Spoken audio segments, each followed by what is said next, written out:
Andrico.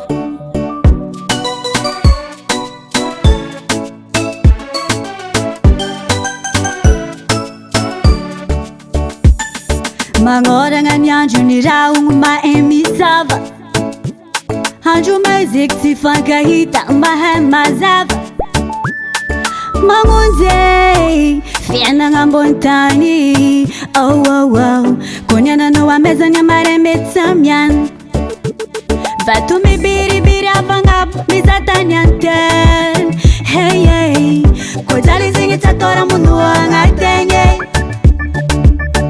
nitokizanao zany any satria tsy nahitanao anigny, kanefa ataovan-tsaigny fiainagna io mivadibadike.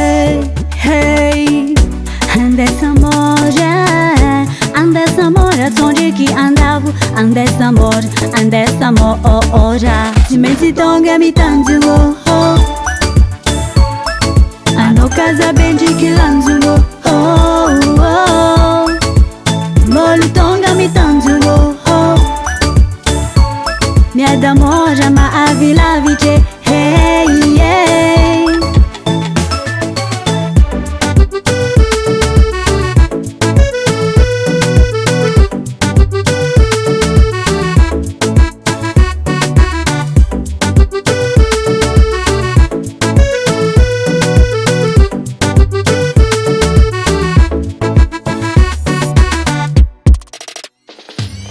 midiana tsarety ny fiainagna ambony tany. Hey, kony anambony ambara mety vadika ambany, zao anao misa za meky eboebo. Hey hey hey, fa dunia ty tsy anao tompine, fahaizagna bohay mandatra raha jiaby, tsy misy mahay raha marigna atsika jiaby ety, samby mandeha mahizigny. Oh oh, fataovagna ty jeregogna, fanjara io tsy miolaka yaya, fa samby namiagna ny anjara masoandro. Oh, andesa mora tsondriky andavo, andesa mora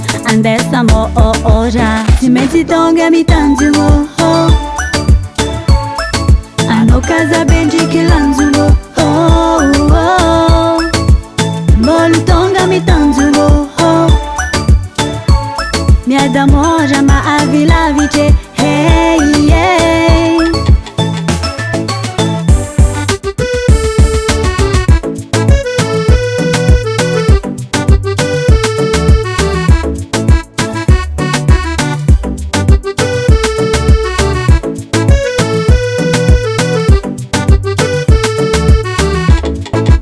tsy maintsy tonga mitanjogno, anao kazabendriky lanjogno, molo tonga mitanjogno, miada mora maavilavitry. Hey yeah, tsy maintsy tonga mitanjogno, anao kazabendriky lanjogno.